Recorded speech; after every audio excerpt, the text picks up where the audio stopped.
ಇನ್ನು ಸದ್ಯ ಹೈಕಮಾಂಡ್ ಅಂಗಳವನ್ನು ತಲುಪಿದೆ ಹೆಚ್ಚುವರಿ ಡಿಸಿಎಂ ಚರ್ಚೆ ವಿಚಾರ. ರಾಜ್ಯ ಕಾಂಗ್ರೆಸ್ ನಾಯಕರಿಂದ ಹೈಕಮಾಂಡ್ ನಾಯಕರನ್ನ ಭೇಟಿ ಮಾಡೋ ಕೆಲಸ ಆಗಿದೆ. ರಾಹುಲ್ ಗಾಂಧಿಯನ್ನ ಭೇಟಿಯಾಗಿದ್ದಾರೆ ಸಿದ್ದರಾಮಯ್ಯ ಅಂಡ್ ಟೀಮ್. ರಾಜ್ಯದಲ್ಲಿ ಕಾಂಗ್ರೆಸ್ನ ಒಳಗೆ ಆಗ್ತಾ ಇದ್ದಂತಹ ಬೆಳವಣಿಗೆಗಳಿಗೆ ಸಂಬಂಧಪಟ್ಟ ಹಾಗೆ ಕೆಪಿಸಿಸಿ ಅಧ್ಯಕ್ಷ ಬದಲಾವಣೆ ವಿಚಾರದ ಬಗ್ಗೆಯೂ ಕೂಡ ಚರ್ಚೆ ಆಗಿದೆ. ಡಿಸಿಎಂ ಡಿಕೆ ಶಿವಕುಮಾರ್ರಿಂದ ಮಲ್ಲಿಕಾರ್ಜುನ್ ಖರ್ಗೆರನ್ನ ಭೇಟಿಯಾಗಿದೆ. ರಾಜ್ಯ ನಾಯಕರಿಗೆ ಹೈಕಮಾಂಡ್ ನಾಯಕರು ಏನು ಹೇಳಿದ್ರು ಹಾಗಿದೆ. ಒಂದ್ ಕಡೆ ಸಿದ್ದರಾಮಯ್ಯ ಅಂಡ್ ಟೀಮ್ ರಾಹುಲ್ ಗಾಂಧಿ ಅವರನ್ನು ಭೇಟಿಯಾಗಿದ್ದಾರೆ, ಮತ್ತೊಂದು ಕಡೆ ಎಐಸಿಸಿ ಅಧ್ಯಕ್ಷ ಮಲ್ಲಿಕಾರ್ಜುನ್ ಖರ್ಗೆ ಅವರನ್ನ ಡಿಸಿಎಂ ಡಿಕೆ ಶಿವಕುಮಾರ್ ಭೇಟಿಯಾಗಿದ್ದಾರೆ. ಡೀಟೇಲ್ಸ್ ಕೊಡ್ತಾರೆ ಈ ಬಗ್ಗೆ ಶಿವಪ್ರಸಾದ್ ಲೈವ್ ನಲ್ಲಿ ಜಾಯ್ನ್ ಆಗ್ತಾ ಇದ್ದಾರೆ. ಶಿವಪ್ರಸಾದ್, ಒಂದ್ ಕಡೆ ಹೆಚ್ಚುವರಿ ಡಿಸಿಎಂ ಹುದ್ದೆಗಳ ಸೃಷ್ಟಿ ಚರ್ಚೆ, ಅದಕ್ಕೆ ಕೌಂಟರ್ ಅನ್ನೋ ಹಾಗೆ ಸಿಎಂ ಬದಲಾವಣೆಯ ಹೇಳಿಕೆಗಳು.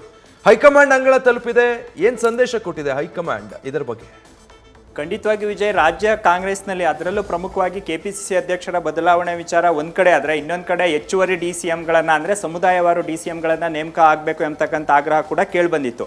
ಈ ವಿಚಾರ ಕುರಿತಂತೆ ಸಿಎಂ ಸಿದ್ದರಾಮಯ್ಯ ಮತ್ತು ಡಿಕೆ ಶಿವಕುಮಾರ್ ಸಹಿತ ಹಲವು ಪ್ರಮುಖ ಸಚಿವರು ಹೈಕಮಾಂಡ್ ನಾಯಕರನ್ನ ಭೇಟಿಯಾದರು. ಪ್ರಮುಖವಾಗಿ ರಾಹುಲ್ ಗಾಂಧಿ ಅವರನ್ನ ಸಿದ್ದರಾಮಯ್ಯ ಭೇಟಿಯಾದಂಥ ಸಂದರ್ಭದಲ್ಲಿ ಈಗ ರಾಜ್ಯದಲ್ಲಿ ನಡೀತಾ ಇರ್ತಕ್ಕಂಥ ಯಾವ ವಿಚಾರಗಳು ಚರ್ಚೆ ಆಗ್ತಾ ಇದೆ ಅಂದರೆ, ಒಂದು ಹೆಚ್ಚುವರಿ ಡಿಸಿಎಂಗಳ ವಿಚಾರ, ಪ್ರಮುಖವಾಗಿ ಕೆಪಿಸಿಸಿ ಅಧ್ಯಕ್ಷರ ಬದಲಾವಣೆ ವಿಚಾರ. ಒಬ್ಬ ವ್ಯಕ್ತಿಗೆ ಒಂದೇ ಹುದ್ದೆ ಆಧಾರದ ಮೇಲೆ ಕೆಪಿಸಿಸಿ ಅಧ್ಯಕ್ಷರನ್ನ ಬದಲಾಯಿಸಬೇಕು ಎಂಬತಕ್ಕಂಥ ವಾದವನ್ನ ಸಿದ್ದರಾಮಯ್ಯ ಮತ್ತೆ ಅವರ ತಂಡ ಈ ವಿಚಾರವನ್ನ ರಾಹುಲ್ ಗಾಂಧಿ ಜೊತೆ ಚರ್ಚೆ ಮಾಡ್ತು. ಅದರಂತೆ ಮಲ್ಲಿಕಾರ್ಜುನ್ ಖರ್ಗೆ ಅವರನ್ನ ಡಿಕೆ ಶಿವಕುಮಾರ್ ಅವರು ಭೇಟಿಯಾಗಿ ಸದ್ಯ ರಾಜ್ಯದಲ್ಲಿ ಡಿಸಿಎಂ ಹುದ್ದೆಗಳ ವಿಚಾರ ಕುರಿತಂತೆ ನಾಯಕರು ಪದೇ ಪದೇ ಮುಜುಗರದ ಹೇಳಿಕೆಯನ್ನ ನೀಡ್ತಾ ಇದ್ದಾರೆ. ಈ ಕುರಿತಂತೆ ಗಮನ ಹರಿಸಿ ಎಂಬತಕ್ಕಂಥ ವಾದವನ್ನು ಕೂಡ ಡಿಕೆ ಶಿವಕುಮಾರ್ ಅವರು ಮುಂದಿಟ್ಟರು. ಸದ್ಯ ಇಬ್ಬರು ನಾಯಕರ ವಾದವನ್ನ ಆಲಿಸಿರ್ತಕ್ಕಂಥ ಹೈಕಮಾಂಡ್ ನಾಯಕರು ಸದ್ಯಕ್ಕೆ ಯಾವುದೇ ಬದಲಾವಣೆ ಬೇಡ, ಈಗ ರಾಜ್ಯದಲ್ಲಿ 3 ಕ್ಷೇತ್ರಗಳ ವಿಧಾನಸಭೆ ಉಪಚುನಾವಣೆ ಇದೆ, ಆ ನಂತರ ಅಧಿವೇಶನ ಕೂಡ ನಡೆಯಲಿದೆ. ಈಗ ರಾಜ್ಯದಲ್ಲಿ ಅಧಿವೇಶನಕ್ಕೂ ಕೂಡ ದಿನಾಂಕ ನಿಗದಿಯಾಗಿದೆ.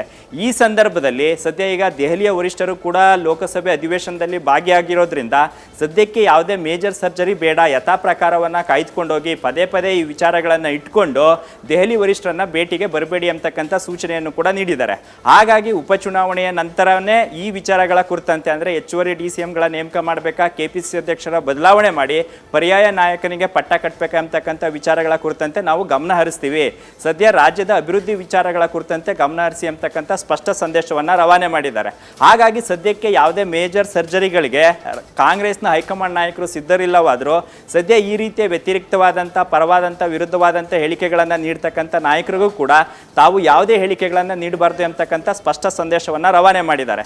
ಹಾಗಾಗಿ ಸದ್ಯ ಉಪಚುನಾವಣೆಯನ್ನು ಗೆಲ್ಲಿಸ್ತಕ್ಕಂಥ ನಿಟ್ಟಿನಲ್ಲಿ ಈಗ ರಾಜ್ಯ ಕಾಂಗ್ರೆಸ್ ನಾಯಕರು ಗಮನವನ್ನು ಹರಿಸಬೇಕಾಗಿದೆ ಹೊರತಾಗಿ ಹೆಚ್ಚುವರಿ ಡಿಸಿಎಂಗಳ ನೇಮಕ ವಿಚಾರ, ಕೆಪಿಸಿಸಿ ಅಧ್ಯಕ್ಷರ ಬದಲಾವಣೆ ವಿಚಾರಗಳ ಕುರಿತಂತೆ ಯಾರು ಕೂಡ ಈ ವಿಚಾರಗಳನ್ನು ಹೈಕಮಾಂಡ್ ಅಂಗಳಕ್ಕೆ ತೆಗೆದುಕೊಂಡೋದಾಗಲಿ ಅಥವಾ ರಾಜ್ಯದಲ್ಲಿ ಈ ವಿಚಾರಗಳನ್ನು ಕುರಿತಂತೆ ಪದೇ ಪದೇ ಪ್ರಸ್ತಾಪ ಮಾಡೋದು ಬೇಡ ಎಂಬತಕ್ಕಂಥ ಸ್ಪಷ್ಟ ಸಂದೇಶವನ್ನು ದೆಹಲಿಯ ಕಾಂಗ್ರೆಸ್ ವರಿಷ್ಠರು ರಾಜ್ಯ ಕಾಂಗ್ರೆಸ್ ನಾಯಕರಿಗೆ ರವಾನೆ ಮಾಡಿರ್ತಕ್ಕಂಥದ್ದು. Vijay, thank you Shivaprasad.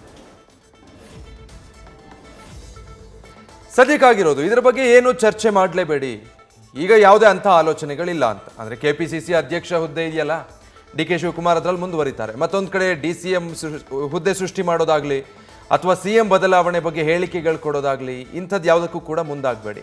ಈಗ ಬೈ ಎಲೆಕ್ಷನ್ಗಳಿದೆ, ಒಂದಷ್ಟು ಕ್ಷೇತ್ರಗಳಿಗೆ ಉಪಚುನಾವಣೆ ಆಗಬೇಕಾಗಿದೆ, ಅದನ್ನು ಗೆಲ್ಲೋ ಕಡೆಗೆ ಸದ್ಯ ಗಮನ ಕೊಡಿ. ಅದನ್ನು ಬಿಟ್ಟರೆ ಈ ರೀತಿ ಹೇಳಿಕೆಗಳನ್ನು ಕೊಡೋದ್ರ ಮೂಲಕ ಅದಕ್ಕೂ ಡ್ಯಾಮೇಜ್ ಮಾಡ್ಕೊಳ್ಳೋದಕ್ಕೆ ಹೋಗಬೇಡಿ. ಈಗ ಹೈಕಮಾಂಡ್ನ ಮುಂದೆ ಯಾವುದೇ ಆಲೋಚನೆಗಳಿಲ್ಲ. ಕೆಪಿಸಿಸಿ ಅಧ್ಯಕ್ಷರನ್ನ ಬದಲಾವಣೆ ಮಾಡೋದಿರಬಹುದು, ಹೆಚ್ಚುವರಿ ಡಿಸಿಎಂ ಹುದ್ದೆ ಸೃಷ್ಟಿ ಮಾಡೋದ್ರ ಬಗ್ಗೆ ಅಥವಾ ಸಿಎಂ ಬದಲಾವಣೆ ಬಗ್ಗೆ, ಇದು ಯಾವುದರ ಬಗ್ಗೆ ಯೋಚನೆ ಮಾಡೋದಕ್ಕೆ ಅಥವಾ ಅದರ ಬಗ್ಗೆ ಚಿಂತೆ ಮಾಡೋದಕ್ಕೆ ಈಗ ಸಮಯ ಅಲ್ಲ. ಲೋಕಸಭಾ ಚುನಾವಣೆ ಫಲಿತಾಂಶ ಬಂದಿದ್ದಾಯಿತು. ಈಗ ರಾಜ್ಯದಲ್ಲಿ ಒಂದಷ್ಟು ಕ್ಷೇತ್ರಗಳಿಗೆ ಉಪಚುನಾವಣೆ ಎದುರಾಗ್ತಾ ಇದೆ, ಅದನ್ನು ಗೆಲ್ಲೋದ್ರ ಕಡೆಗೆ ಕಾನ್ಸಂಟ್ರೇಟ್ ಮಾಡಿ. ಅದನ್ನು ಬಿಟ್ಟು ಈ ಚರ್ಚೆಗಳನ್ನು ಈ ಹಂತದಲ್ಲಿ ಮಾಡೋದು ಬೇಡ, ಇದರಿಂದ ಪಕ್ಷಕ್ಕೆ ಡ್ಯಾಮೇಜ್ ಆಗುತ್ತೆ ಅನ್ನುವ ಸ್ಪಷ್ಟ ಸಂದೇಶವನ್ನು ಕಾಂಗ್ರೆಸ್ ಹೈಕಮಾಂಡ್ ಈ ನಾಯಕರಿಗೆ ನೀಡಿದೆ.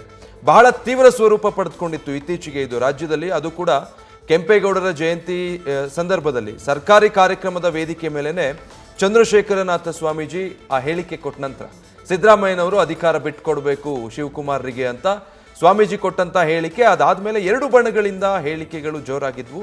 ಈಗ ಹೈಕಮಾಂಡ್ ಈ ಸಂದೇಶ ರವಾನೆ ಮಾಡಿದೆ. ನ್ಯೂಸ್ ಫಸ್ಟ್, ನಿರ್ಭೀತಿಯಿಂದ ನಿಮ್ಮ ಪರವಾಗಿ.